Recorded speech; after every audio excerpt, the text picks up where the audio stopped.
হুজুর এখন যাদের অর্থ নাই তারা কিভাবে হজের সওয়াবগুলি পাবে? নবী করিম সাল্লাল্লাহু আলাইহি সাল্লাম বলেছেন, যাদের অর্থ নাই কিন্তু ঘরের ভিতরে যাদের পিতামাতা আল্লাহ রাব্বুল আলামিন দিয়েছেন, পিতামাতার দিকে যদি এরকম ভাবে তাদেরকে খুশি রেখে সন্তুষ্ট চিত্তে যদি তাদের চেহারার দিকে তাকায়, যতবার তাকাবে অতবার আল্লাহ রাব্বুল আলামিন কবুল উমরা এবং হজের সওয়াব দান করবে।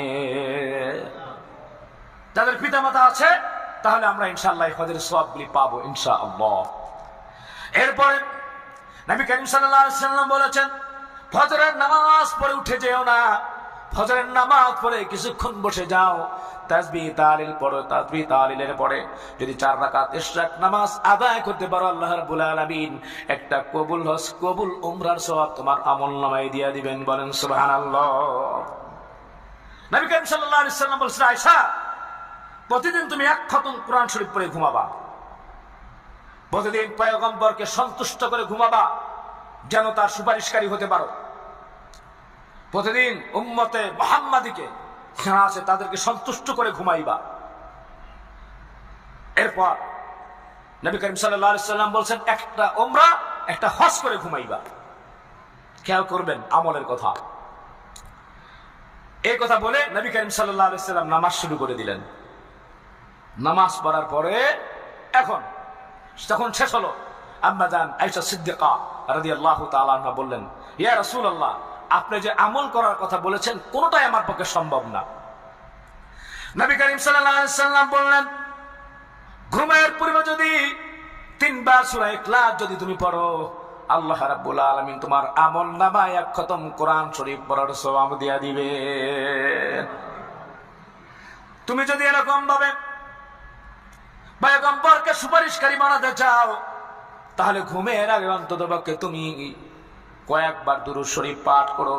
কিয়ামতের ময়দানে আমি তোমার সুপারিশকারী হয়ে যাব। বলেন সুবহানাল্লাহ।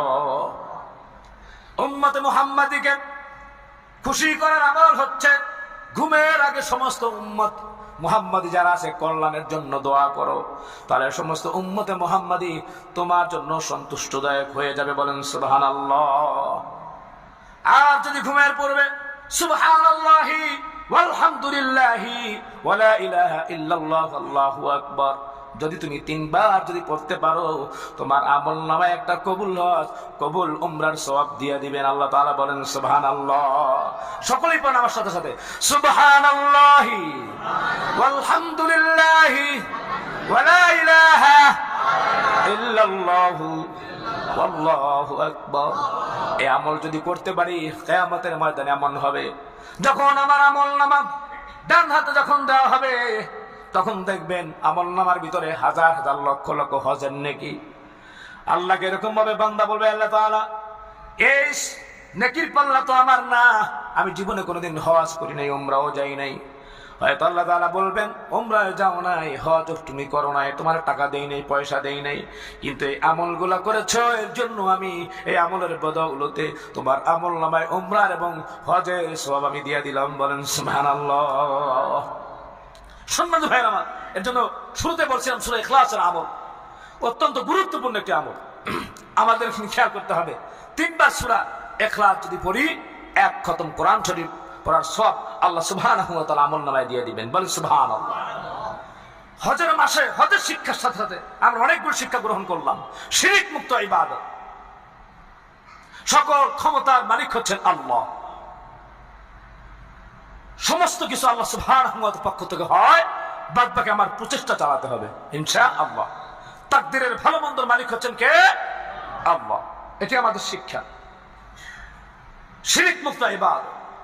আর একটা কথা হচ্ছে লাহুল মুলক, আমরা যেটা বলেছি, লাব্বাইক আল্লাহুম্মা লাব্বাইক লা শারীকা লাকা লাব্বাইক ইন্নাল হামদা, সমস্ত প্রশংসা কার জন্য? আল্লাহর জন্য। ওয়া নি'মাতা, সমস্ত নিয়ামত কার? আল্লাহ। এটা ভোগ করে শুকর আদায় করতে হবে। লাকা ওয়াল মুলক, এই মুলকের মালিক, রাজত্বের মালিক কে? কিন্তু মুসলমান যদি হয়, তাহলে আল্লাহর জমিনে দিন কায়েমের জন্য, কোরআন কায়েমের জন্য আমার অবশ্যই প্রচেষ্টা চালাতে হবে, যেহেতু সমস্ত ক্ষমতা এবং মুলকের মালিক হচ্ছে আল্লাহ। আরেকটি শিক্ষা লাভ করলাম আমরা আজকের বয়ান থেকে, আলোচনা থেকে, যে ইমানদার সাথে আমাদের সম্পর্ক হবে। কাফের, বেঈমান, মুশরিক সাথে, নাস্তিকদের সাথে, মুরতাদদের সাথে আন্তরিক কোনো সম্পর্ক থাকবে না।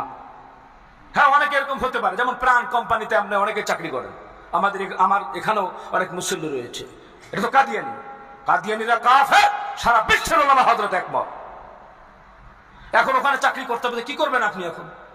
হ্যাঁ, আপনি তো আল্লাহকে ভয় করেন, হৃদয়ে আল্লাহ আছে, তাদের সাথে সম্পর্ক রাখার জন্য, আন্তরিক সম্পর্ক না, মন এরকম ভাবে হাই হ্যালো বা যেটি হয় সেটি আপনারা করবেন, কোনো সমস্যা নেই। কিন্তু আন্তরিক যে মহাব্বত, ভালোবাসা মোমেনদের সাথে থাকতে হবে, আল্লাহর ওলিদের সাথে থাকতে হবে, আলেমদের সাথে থাকতে হবে, কোরআনের সাথে থাকতে হবে, সুন্নাহর সাথে থাকতে হবে। আর এই যে হজের মাসগুলি যাচ্ছে, এর থেকে আরেকটি শিক্ষা আমরা শিখলাম, তা হচ্ছে আমাদেরকে অহংকার মুক্ত, নিষ্কলুষ, পরিষ্কার পরিচ্ছন্ন একটি মন আল্লাহকে উপহার দিতে হবে। একবার নবী করিম সাল্লাল্লাহু আলাইহি ওয়াসাল্লাম তিনি বসে আছেন, সব সময় এরকম ভাবে আল্লাহর নবীর সামনে তো প্রায় আনসার মুহাজির দ্বারা বর্ধিত থাকতো, বিভিন্ন মানুষ আসতো। হুজুর এই বিষয়ে জানতে চাচ্ছিলাম। হুজুরের চেহারা দেখলে আয় হায়, ক্ষুধার্ত, হ্যাঁ, যে ক্ষুধার্ত ছিল তার ক্ষুধা নিবৃত হয়ে যেত। বলেন সুবহানাল্লাহ। এত সুন্দর চেহারা, এত মায়া, এত মহব্বত, এত ভালোবাসা। আহা, এই নবীর নামটাই যেন কিরকম মধুর, এই নামটা নিলেই যেন চোখের কোনায় পানি চলে আসে। হ্যাঁ, নবী করিম সাল্লাল্লাহু আলাইহি ওয়াসাল্লাম জিবরাইলের সাথে কথা বলছেন, এখন কেউ নেই।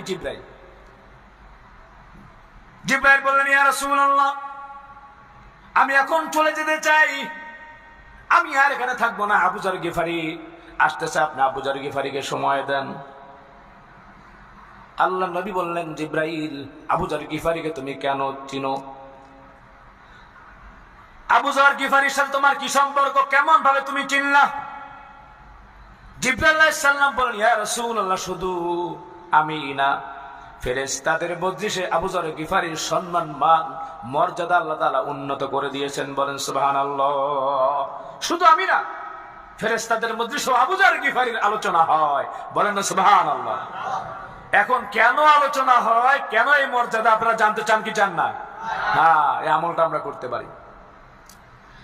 নবীজি বললেন, কিভাবে এমন হলো, তার মর্যাদা কিভাবে এত উন্নত হলো? ফেরেশতাদের মজলিসে যার আলোচনা করা হয়, জিবরাইল আলাইহিস সালাম বললেন, হযরত আবু যর গিফারি রাদিয়াল্লাহু তাআলা আনহু তার সাথে সূরা ইখলাসের মহব্বত বেশি বেশি করে সূরা ইখলাস তেলাওয়াত করে। এর জন্য ফেরেশতাদের যে তাদের মজলিসে আবু যর গিফারির মান মর্যাদা বেশি। বলেন সুবহানাল্লাহ। ছোট্ট একটি ছোট আমল করতে পারি তো আমরা, অসুবিধা কি? আমার মনে হয় আমার মুসল্লিতে প্রায় সবাই মনে হয় সূরা ইখলাসটি পারেন, এটা আমল করবেন ইনশাআল্লাহ। আর একটি আমল হচ্ছে, এটা খুব কষ্টকর কিন্তু করতে হবে।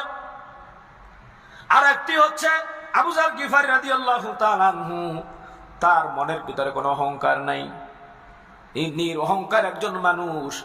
এই দুটি ভালো আমল করার কারণে ফেরেশতাদের মজলিসে তার মর্যাদা আল্লাহ তাআলা বাড়ায় দিয়েছেন। বলেন সুবহানাল্লাহ। অহংকার মুক্ত থাকতে হবে। হ্যাঁ, টাকার মালিক, ক্ষমতার মালিক, লেখাপড়ার মালিক, বিভিন্ন ভাবে এরকম ভাবে, হ্যাঁ, একাডেমিক কোয়ালিফিকেশন আমার মধ্যে আছে, হ্যাঁ, এর জন্য আমি নিচু শ্রেণীর যারা আছে তাদেরকে মূল্যায়ন করলাম না।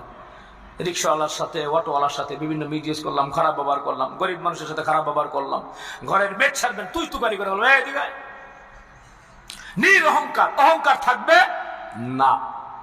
এটা যদি থাকে তাহলে সুবহানাল্লাহ বিহামদিহি, অহংকার মুক্ত যদি থাকতে পারেন আপনি, তাহলে ওই ফেরেশতাদের মজলিসে আপনার আলোচনা হবে। বলেন সুবহানাল্লাহ। আল্লাহ সুবহানাহু ওয়া তাআলা আমাদের জেনে বুঝে অনুধাবন করে সকলকে আজকের আলোচনার প্রতি গুরুত্বের সহিত ভ্রুক্ষেপ করে আমল করার তৌফিক দান করেন। আমিন।